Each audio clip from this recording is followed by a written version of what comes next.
नमस्कार दोस्तों, आपका स्वागत है आपके अपने YouTube चैनल पुप्पू टोन्स पे। तो चलिए आज की कहानी शुरू करते हैं। गणेश जी विघ्न विनाशक व शीघ्र प्रसन्न होने वाले देवता हैं। अगर कोई सच्चे मन से गणेश जी की वंदना करता है तो गौरी नंदन तुरंत प्रसन्न होकर उसे आशीर्वाद प्रदान करते हैं। वैसे भी गणेश जी जिस स्थान पर निवास करते हैं उनकी दोनों पत्नियां रिद्धि तथा सिद्धि भी उनके साथ रहती हैं। उनके दोनों पुत्र शुभ व लाभ का आगमन भी गणेश जी के साथ ही होता है। कभी कभी तो भक्त भगवान को असमंजस में डाल देते हैं। पूजा पाठ व भक्ति का जो वरदान मांगते हैं वह निराला होता है। काफी समय पहले की बात है। एक गांव में एक अंधी बुढ़िया रहती थी। वह गणेश जी की परम भक्त थी।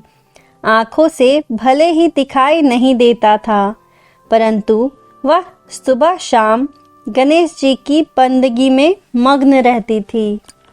नित्य गणेश जी की प्रतिमा के आगे बैठकर उनकी स्तुति करती, भजन गाती व समाधि में लीन रहती। गणेश जी बुढ़िया की भक्ति से बड़े प्रसन्न हुए। उन्होंने सोचा, यह बुढ़िया नित्य हमारा स्मरण करती है, परंतु बदले में कभी कुछ नहीं मांगती। भक्ति का फल तो उसे ही मिलना चाहिए। ऐसा सोचकर गणेश जी एक दिन बुढ़िया के सम्मुख प्रकट हुए तथा बोले, माई, तुम हमारी सच्ची भक्त हो। जिस श्रद्धा व विश्वास से हमारा स्मरण करती हो, हम उससे प्रसन्न हैं। अतः तुम जो वरदान चाहो हमसे मांग सकती हो। बुढ़िया बोली, प्रभु, मैं तो आपकी भक्ति प्रेम व भाव से करती हूँ। मांगने का तो मैंने कभी सोचा ही नहीं, अतः मुझे कुछ नहीं चाहिए।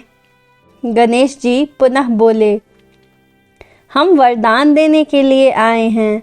बुढ़िया बोली, हे सर्वेश्वर, मुझे मांगना तो कुछ नहीं आता। अगर आप कहें तो मैं कल मांग लूँगी। तब तक मैं अपने बेटे और बहू से भी सलाह मशवरा कर लूँगी। गणेश जी कल आने का वादा करके वापस लौट गए। बुढ़िया का एक पुत्र व बहू थी। बुढ़िया ने सारी बात उन्हें बताकर सलाह मांगी। बेटा बोला, माँ, तुम गणेश जी से ढेर सारा पैसा मांग लो, हमारी गरीबी दूर हो जाएगी, सब सुख चैन से रहेंगे। बुढ़िया की बहू बोली, नहीं, आप एक सुंदर पोते का वरदान मांगे, वंश को आगे बढ़ाने वाला भी तो चाहिए। बुढ़िया बेटे और बहू की बातें सुनकर असमंजस में पड़ गई। उसने सोचा, यह दोनों तो अपने अपने मतलब की बातें कर रहे हैं। बुढ़िया ने पड़ोसियों से सलाह लेने का मन बनाया। पड़ोसन भी नेक दिल की थी। उसने बुढ़िया को समझाया कि तुम्हारी सारी जिंदगी दुखों में कटी है। अब जो थोड़ा जीवन बचा है वह तो सुख से व्यतीत हो जाए। धन अथवा पोते का तुम क्या करोगी अगर तुम्हारी आंखें ही नहीं है तो? यह सांसारिक वस्तुएं तुम्हारे लिए व्यर्थ है। अतः तुम अपने लिए दोनों आंखें मांग लो। बुढ़िया और भी सोच में पड़ गई। उसने सोचा, कुछ ऐसा मांग लूं जिससे मेरा बहू व बेटे सबका भला हो। लेकिन ऐसा क्या हो सकता है? इसी उधेड़-धुन में सारा दिन व्यतीत हो गया। बुढ़िया कभी कुछ मांगने का मन बनाती तो कभी कुछ, परंतु कुछ भी निर्धारित ना कर सकी।